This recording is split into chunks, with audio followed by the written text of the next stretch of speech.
Hello everyone, thank you for having me. My name is Charles Averill. I am a PhD student at the University of Texas at Dallas and Dartmouth College, and today I will be presenting my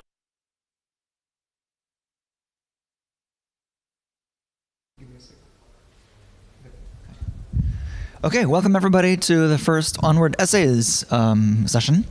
So for those of you who are new to Onward Essays are different from the regular research talks. Onward Essays will argue for some position or express an opinion on the basis of some facts or some experience. They may be a little bit more personal. They may refer to people's personal experiences, or they may argue on a sort of different and more general basis than sort of traditional research papers. Hopefully, essays will be provocative and encourage us to talk about whatever the argument is, and we can reach some insight or some new understanding that we didn't have before. Our first speaker has a pre-recorded video. So Charles Averill will give a talk about The Proof Must Go On, Formal Methods in the Theater of Secure Software Development of the Future. So let's play the video.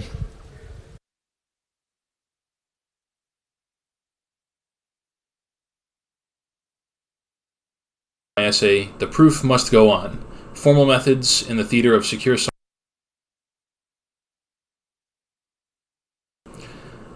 Hello everyone, thank you for having me. My name is Charles Averill.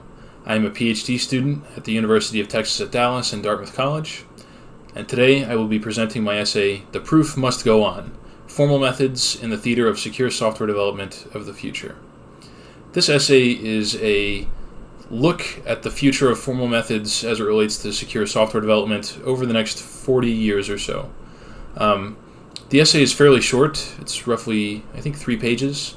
And as a result, instead of just talking about what the future holds, I'd like to discuss the historical patterns that led me to make my predictions. So let's get into it. Thank you to the organizers and reviewers of Splash. I'm very excited that I get to present here. So, just as a precursor, let's talk about trust.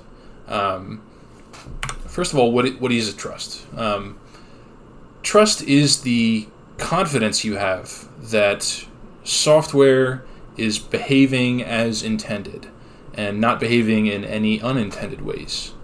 We want to make sure that software is reliable, so it won't crash on us. We want to make sure it's secure, it's not going to leak our information to an attacker, and we want to make sure that it's correct, that it does the function that it was intended to do.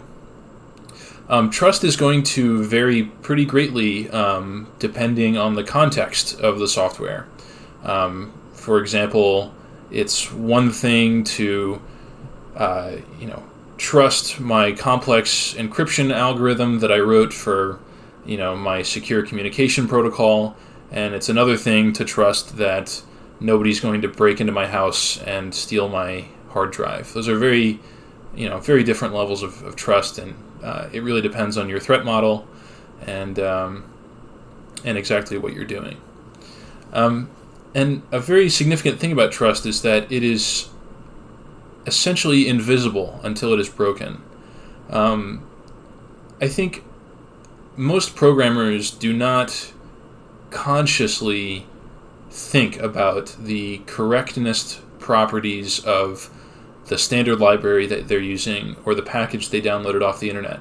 They have generally an expectation of what the code should do, and it's very informal and just kind of what's in their head at the moment is what they expect it to do. But of course, when the software does not behave as intended or the way that you expected it to behave, then the trust is broken and you notice, and you have to do some refactoring or you have to use another library. But this doesn't just extend to programmers, it extends to everybody.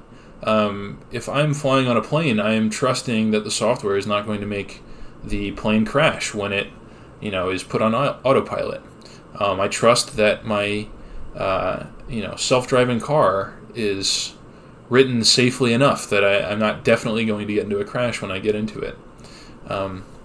So some very important notes about trust. And again, who needs to trust software? Well, the users do.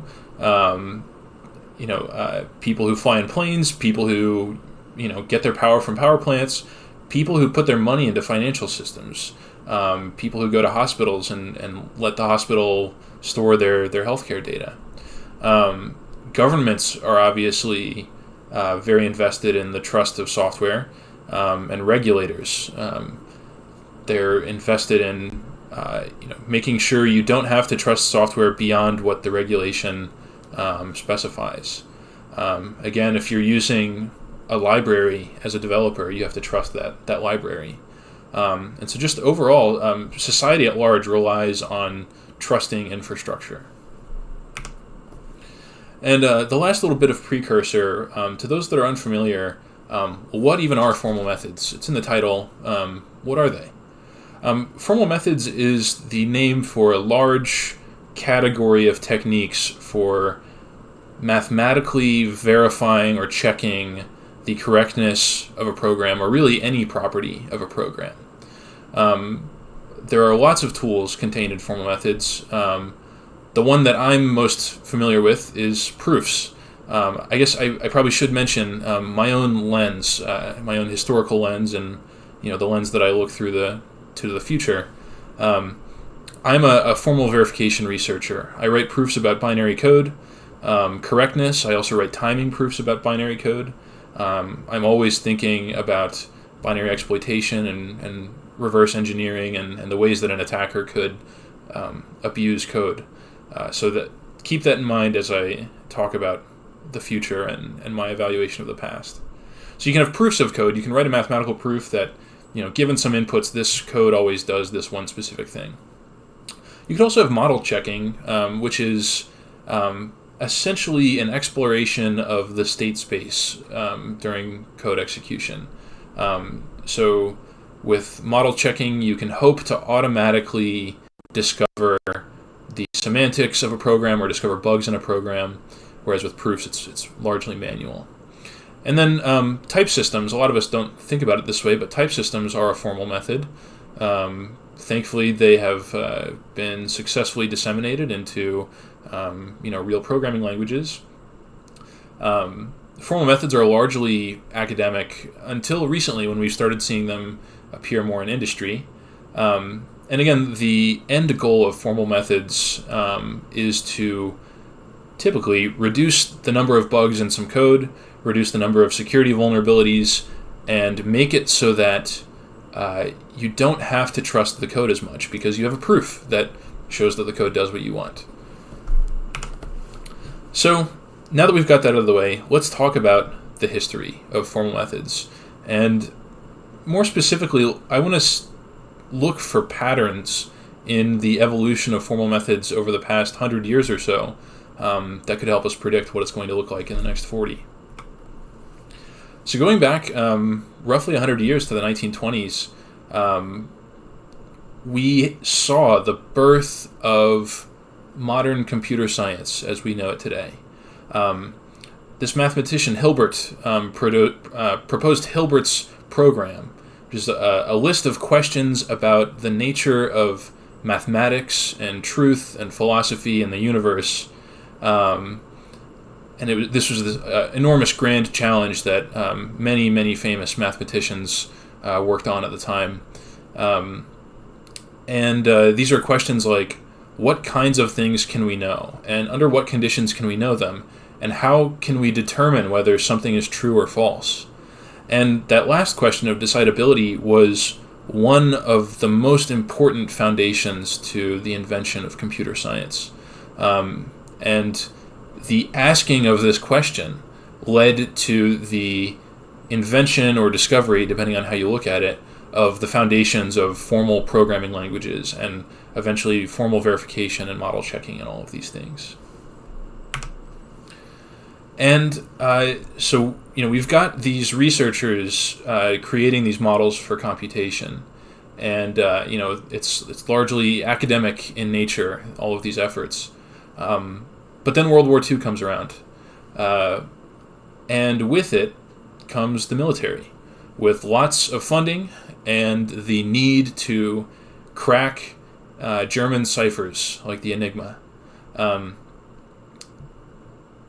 And that is where computer science, as a physical study came into existence. The first electronic computers were developed for military purposes, for breaking ciphers, for calculating ballistics trajectories, things like that. And the reason why it didn't happen before the military did it is because it's so darn expensive to build these enormous machines and to train people to program these machines and to debug and to maintain and to replace parts, and just so expensive. There's so many things to deal with.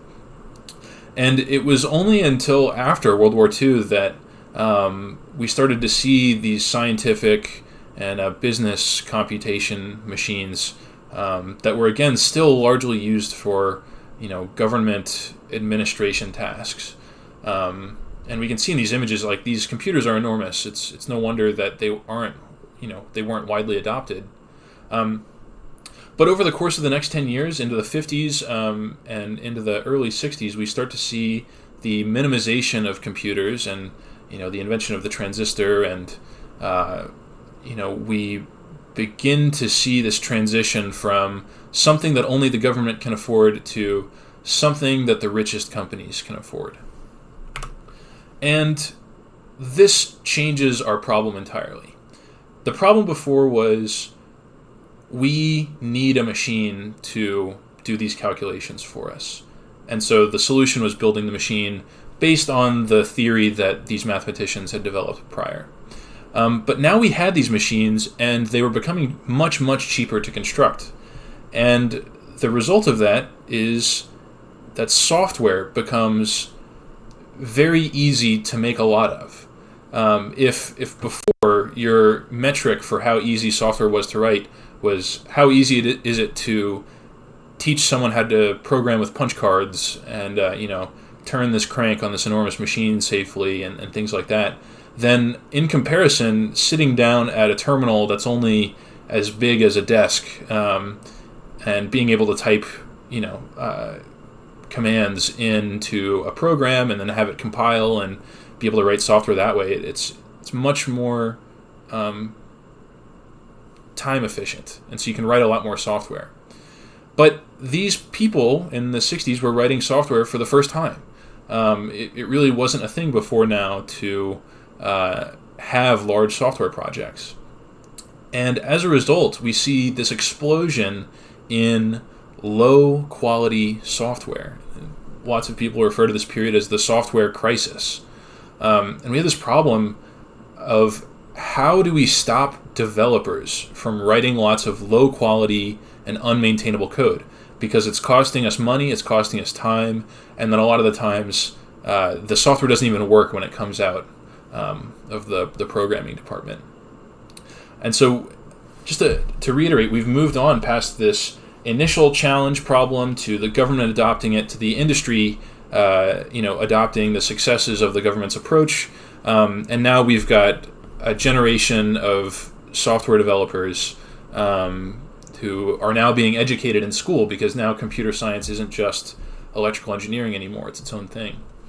So how do we stop these brand new developers from writing all this bad code? And the solution is that we need some sort of robust reasoning tool to do program analysis, because if we can analyze the program robustly, we can determine whether it's correct or not, which is one aspect of software quality. And so with this goal, we see that academics, once again, they're presented with a challenge, and the academics come up with solutions. And during this time, the 60s and the 70s, we see the invention of denotational semantics, which give meaning to, or they give very explicit mathematical meaning to the way a programming language behaves and the way a program behaves. We see things like Hoare logic for analyzing the high-level mathematical properties of code and what kinds of things they can compute. And we see weakest precondition inference to allow for easier verification of this code. And so academics have now proposed these ideas for solving the software crisis. And alongside, we have other kinds of improvements to handle software quality as well. The first linters were created during this time. So you can see that it's not just purely mathematical approaches, but we see lots of, application-driven approaches to improving software quality as well. And as we are developing these techniques, and as they are starting to be looked at by more and more industry groups and the government, we see that formal methods makes its way into the standard university curriculum. This is for a couple of reasons. One, because the industry needs people to write good code, but also the people who have invented these techniques are the ones teaching the students. And so the students of this era are generally required to develop some program analysis skills, and they become educated on this large body of work that occurred over the previous 20 years. And around the same time, we see that these high quality programming practices are influencing and being influenced by the needs of the defense sector. And so the Cold War is happening, is ramping up, and now the government is concerned that we need to make sure our software is secure. We need to make sure that there aren't going to be these dumb bugs, these foot guns that are going to prevent us from writing the good software we need to not lose a war. And so we see a lot of funding into computer science research in correctness and verification and things. We see the invention of the Ada programming language, which is kind of the early hallmark language for writing safe, secure code. It was built on the Algol 60 work. Lots of very smart people thinking about the best ways to write software and the best ways to write a language. And then at the same time, we see that type systems and model checking and all of these new ideas get proposed for the purpose of writing secure software for the government, and it's a nice bonus that we get to use it for other things as well. Okay, so we've talked a bit about the early history of computer science and its transition from almost hardware engineering to software engineering. So let's talk about the turn of the century and the early 2000s and what that transition looks like and what kind of hallmarks we see there. So around the late 90s, the turn of the century or so, we start to see two rough camps of program analysis. And I say that they're rough because research is being shared between both areas, and researchers are working on both areas, and this is kind of just an arbitrary split that I see kind of down the middle. We see, the formal methods as I've described them of writing proofs and doing, deep analysis of a program, and then we kind of see programming techniques. And these programming techniques are things that you can automatically apply to the process of software development to improve the quality of code or improve the speed at which a programmer can write code. And these are things like unit testing frameworks and IDEs with smart autocomplete and better software model checking that can make its way into the most critical industries like microchip development and things like that for the first time. And while all this is happening, we're still seeing developments in formal methods. Things like separation logic, which is still kind of the de facto logic for writing proofs about imperative languages. We see the invention of CompCert, the first certified compiler that can give you a guarantee that the C code that you write has the same semantics as the assembly code that was generated by the compiler. We see things like the SMT competition that spurs all of this development into smarter SMT solvers, which eventually turns into more complex forms of static analysis of code. So these two areas are developing very rapidly in parallel. And as we keep going, the government and critical industries are adopting more and more of these techniques because they're getting good results out of them. And because they're getting good results out of them, and because they're continuing to use them, we see that more and more industry groups pull formal methods into areas that might not have been considered critical beforehand, although they could be considered critical now, such as cloud computing and these massive virtual networks that these cloud providers offer, high-frequency trading companies. These very, very wealthy organizations are able to put the money in to do this research and get the benefits out of it.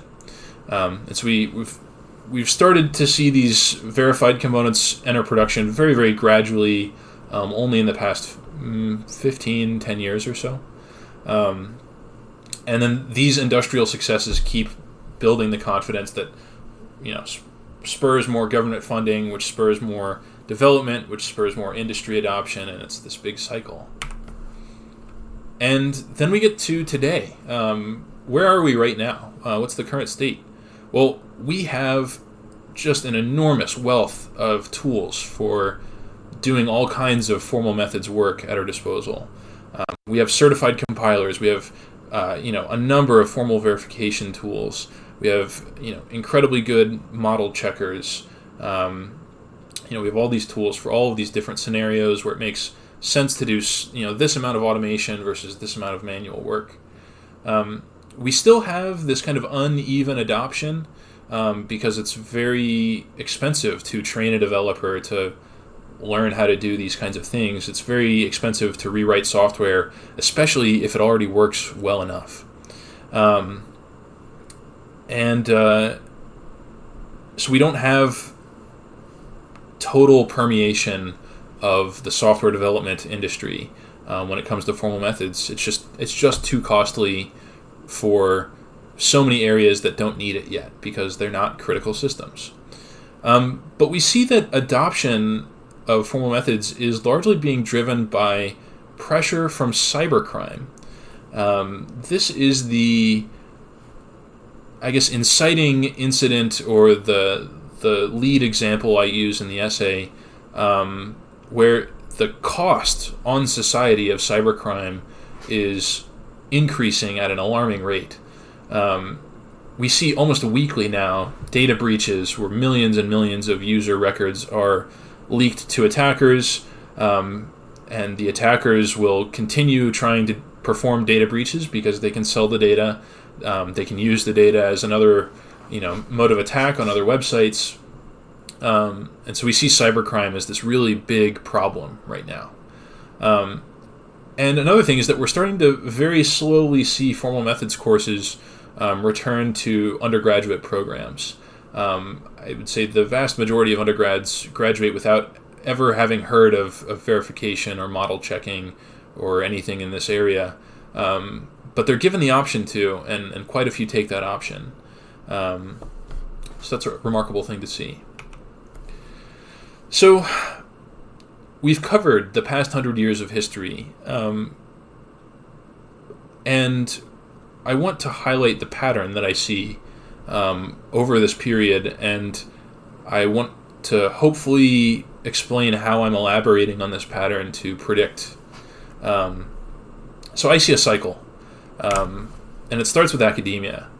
So most of these formal methods discoveries come from universities. Like the overwhelming majority have come from universities. And university researchers are motivated by solving the current problems of whatever time period they're in. Because if you solve a really big problem right now, you can publish, and people will agree that your solution is useful, and you get some recognition, and that's the big motivator for a lot of researchers. And so we saw this where Hilbert's program was the big motivator. If you solved one of these problems, that was a huge deal. This was every mathematician in the world was thinking about these problems at the time. So solving one of these few problems was a big deal. Code quality in the 60s it was this big problem where everyone in the industry was worried, how are we going to handle getting code to be at least decent? And academia responded with a number of solutions. Whether they were implemented all the way or not is another story, but that was their motivation. And then we're seeing right now that code security is a really big problem. We have all of these data breaches. We have all of these exploits happening that are costing billions and billions and billions of dollars to society. So it's a very big issue that lots and lots of academics are working on right now. One thing that's important to note is that this research is often years and years and years, sometimes decades ahead of industrial use. Just something to think about. So next in the cycle is the government. The government is going to fund large-scale research. By large-scale, I mean the government is going to have a problem. They're going to pay several teams to work on this problem from different angles to see the best solution that they can get out of it. And they're going to apply these solutions to the government's own critical systems, the military, administrative systems, things like that. And so they're going to be taking these academic ideas and sponsoring iteration on the fundamental, theoretical ideas. And they're going to be funding application of these theoretical ideas. And so we can see this again. The Hilbert's program spawned the development of computer science, and then the government used the development of computer science to do cipher breaking in World War II. And Cold War systems were the application of software code or code quality practices. And then now we have drones, and we want to make sure the drones don't get hacked. And we have all this computer infrastructure in the cloud, and we want to make sure the infrastructure doesn't get hacked. So this is where at least the U.S. government is interested in spending its money on funding research. And the reason that the government is the one doing this is because they are generally the only source of funding that is large enough to take risks on unproven research.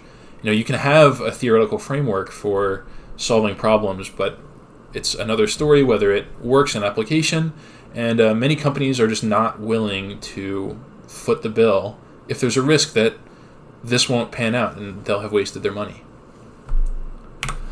And the next in the chain is the industry. The industry is going to want to adopt proven techniques and successful techniques from the government and from academia. And this adoption is going to be motivated by profitability of the idea or the needs of the company's infrastructure. They're going to be waiting for these, validated large-scale results that will definitely work on their system with, not too much refactoring. And the interesting thing is that we're starting to see an exception to this rule as massive companies are kind of working alongside the government to invest this money in formal methods research. I think Google and AWS are two really big groups that are doing that and have been doing it for quite a while now. And finally, it comes down to education, where students are generally always given opportunities to study cutting-edge research, whether that's by performing research with a professor or by taking a course, a reading course or something. But the curriculum is going to be focused on marketable skills first, because whether you like it or not, the way that a university tries to operate is by generating graduates who can do something useful for society, generally. Maybe there's some asterisks there, but generally they're going to adapt their curriculum to whatever the market needs right now. And we saw this in the 60s when students were learning how to write correct software because, again, there was the software crisis. We see that when object-oriented programming became very popular in industry, so many universities started switching their courses to teach Java and object-oriented programming languages and things like that. And generally, whatever modern programming practice is out there is what you're going to be learning in college, perhaps with a few years of delay, depending on how responsive your curriculum is. So again, the purpose or the goal of the university on some level is to prepare the next generation to adopt and use these new methods whenever they reach the industry. So in summary, we have this chain where a problem exists, the academics solve it, the government continues to fund it until it can be applied to a critical system. The industry adopts that success once it becomes profitable and easy to use, and then education is going to adapt to the needs of the industry. And there's going to be this big cycle. This graphic is from a PLMW talk last year at PLDI. It is an incredibly in-depth exploration of the interplay between corporate, government, and university research and development. I've got a link at the end of this slide deck. Incredible talk. Please go watch it. It's one of my favorites. Okay, so we've made it through all of the history, and hopefully you're seeing the pattern, and hopefully you're already thinking about how we can possibly extrapolate that pattern to take whatever problem is going on right now in society, extrapolate it the 20, 30, 40 years that it normally takes, and see where we end up. So from here on out, this is the content of the essay, and again, the essay is fairly short, so please go read it. It's written much differently than this talk. It's got some nice literary devices that I enjoyed using. So this is the rough timeline, I think, of the next roughly 30 years. So we're going to see some hybrid attempts at top-down and bottom-up verification. If you don't know what those are, I'll explain them in a second. We're going to see these minimal verified components, or very small, low-level software components that are typically the target of exploits. And we're going to see these components be verified, and then they're going to have a specific universal API that can be plugged into, at least a lot of projects. Maybe not all of them, but lots of projects. And we'll see some extensions of that idea. We'll have to deal with hardware, because the issue of I/O and the issue of what a processor is doing inside, these are things that affect software correctness.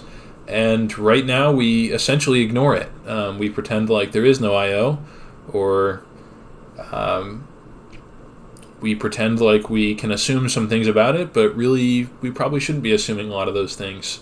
So we're going to have to deal with that eventually if we want these deep guarantees. And then as the industry starts adopting these techniques, we're going to see educational reforms that are driven by all of these cybersecurity needs, because this cost of cybercrime is going to continue to rise and rise and rise. And then finally, I introduce a little Deus Ex Machina. I would ask that everyone take off their scientist hat and put on their science fictionist hat, because it's just a little bit of fun, and it would be an interesting way for this story to continue going. So we'll get there when we get there, but keep that in mind, please. So what are top-down and bottom-up formal methods? The idea for top-down formal methods is that you have some program in a high-level language like OCaml or Haskell or Python or C++ or Java, and you write a proof about the high-level language, because the high-level language is very well-behaved, generally.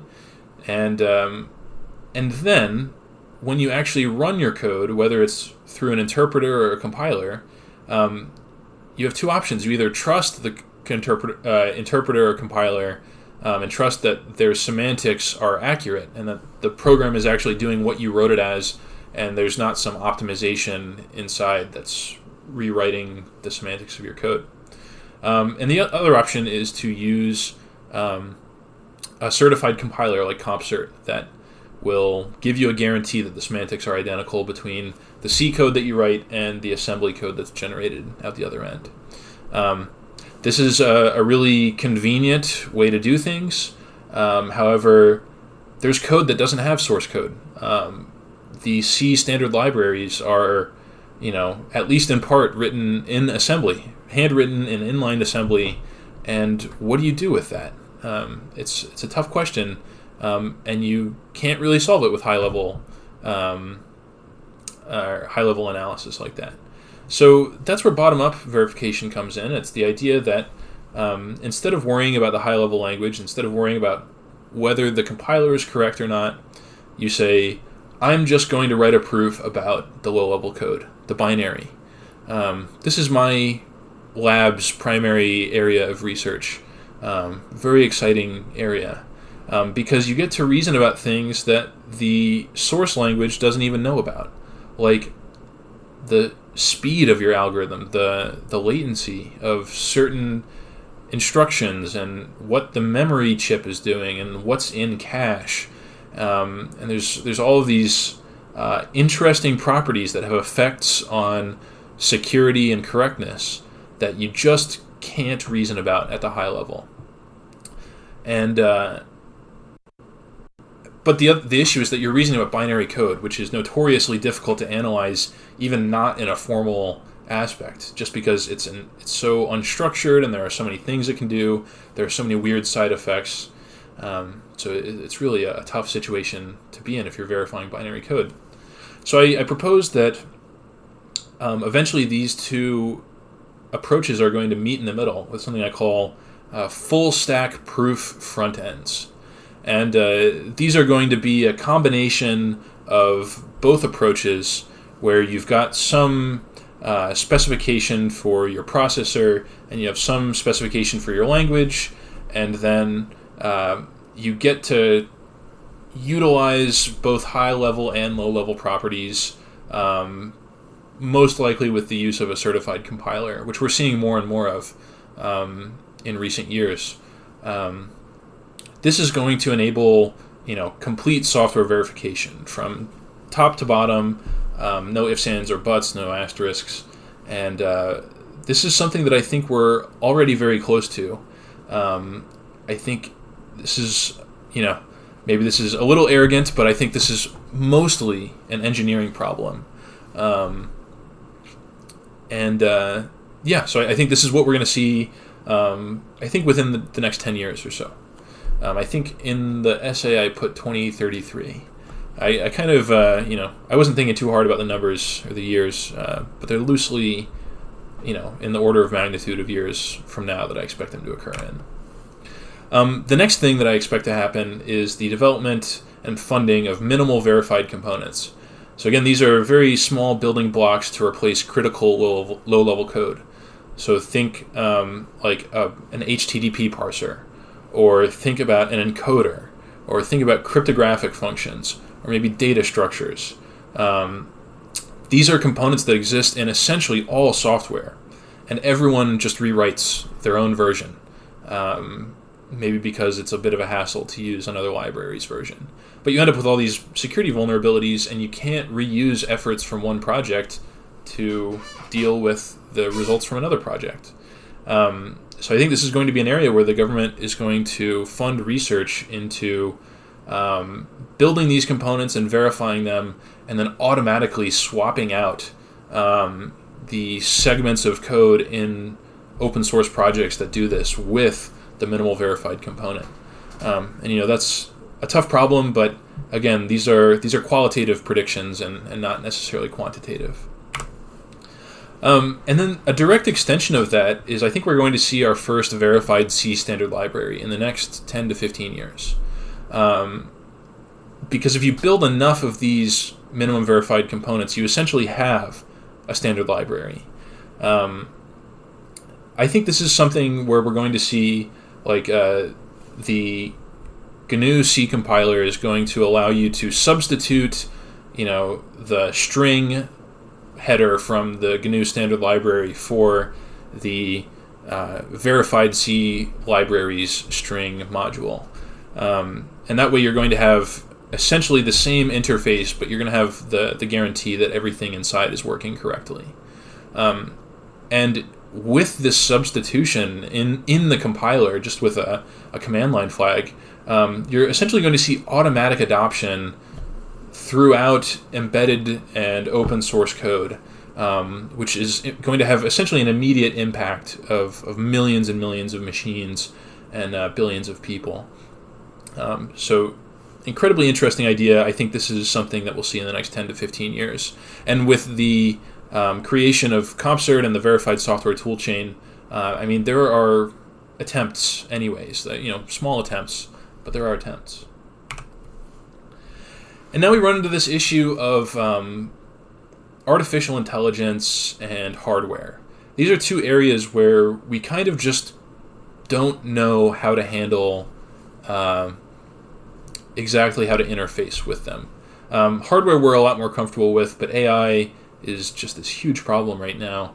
The question is, like, if the program of the AI is just a big matrix multiplication routine, how could I possibly write any meaningful proof that the AI will have some specific behavior? And so I think with AI we're going to end up with I call it a hybrid trust strategy. Really what I mean is something akin to an inline reference monitor, where between layers of a neural network you're going to see checks to make sure that results are within bounds and expected, and if something is unexpected, it's going to kick back into a system that can maybe loop in a human and have the human decide what's going on, just to prevent the AI from making any decisions that would be unhelpful. And then with input and output in hardware, we tend to just treat it like it doesn't exist right now in formal methods, because if you want to reason about hardware, you have to worry about device drivers and the operating system and the chip that's inside of the hardware you're dealing with. And all of this is just untenable right now. And so we're already seeing the development of specifications for hardware. And I think we're going to continue to see this, not just for these kind of limited academic and government examples, but I am expecting that we're going to see a corporate consortium of groups that have a mutual interest in showing that hardware has some specific effects when it interacts with software. And so I proposed this giant labs, which I think is Google, Intel, AMD, NVIDIA, and TSMC. These are 5 companies that have ridiculous amounts of money and ridiculous amounts of resources and programmers and formal verification people at most of these places.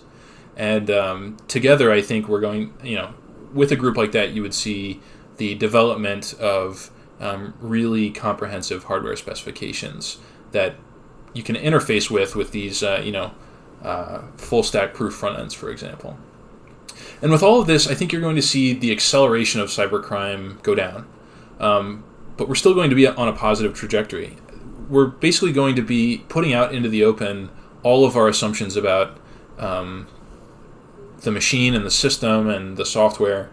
And I think with the increased scrutiny, you're going to end up similar to how using too many antibiotics will breed superbacteria. I think using stronger security techniques, we're going to have stronger cyber criminals and smarter cyber criminals.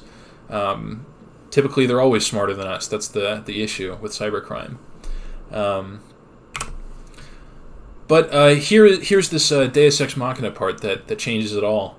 So, with this, the industry adoption of these components and the proof front ends, we're going to have education readopt all of these formal methods courses, and we're going to have undergraduates studying program correctness and things like this. I think we're going to see government mandates for formal methods in critical software. We already have this, actually, for real-time code, like in an airplane. There are mandates by, for example, the FAA, that you have to do a certain amount of worst-case execution time testing to make sure that your code is responsive enough to be safe. And I think we're going to see similar things with formal methods for various kinds of critical software. But the real kicker here is, I think, again, science fiction hat time. I propose that we're going to see this, a graduate student or a professor, maybe 30 years down the line. I called them Rowan Carter, who discovers a class of loop invariants that are easy to apply to common templates and patterns that appear frequently in production level code. And so we're going to see these properties that can be applied to large amounts of industrial code. And with this, the problem of loop invariant generation is the hardest part of formal verification. If you're unfamiliar with what a loop invariant is, it's not important. Just know that it's the hardest part. So for us to automatically generate loop invariants for a large class of loops, this would be an enormous discovery that would completely revolutionize the way we do security. It would just decimate the amount of manual reasoning that you would have to do to show that code is correct. And with this, I think we would see something like formal verification entering CI pipelines, where you can verify this like complex control flow and complex program behavior automatically, and then the effort of security is just determining whether or not your specification is good enough. I think you would end up seeing critical industries reach essentially near complete, near universal code coverage, where only the hardest problems are left for humans to solve. I think this would completely decimate the amount of cybercrime that goes on. And you would just have formal methods become this kind of invisible infrastructure that still the majority of people in the world don't know about, but is has completely revolutionized the way we do computers. So that's my talk. Thank you so much for listening. I really appreciate the organizers and the reviewers for setting all this up. I'm sorry I can't do questions, but if you have any, please email me at charles@utdallas.edu, where you can see my other research on my website. And then here's this citation for that excellent talk on the interplay between corporate government and university R&D. So thank you so much, and have a good day.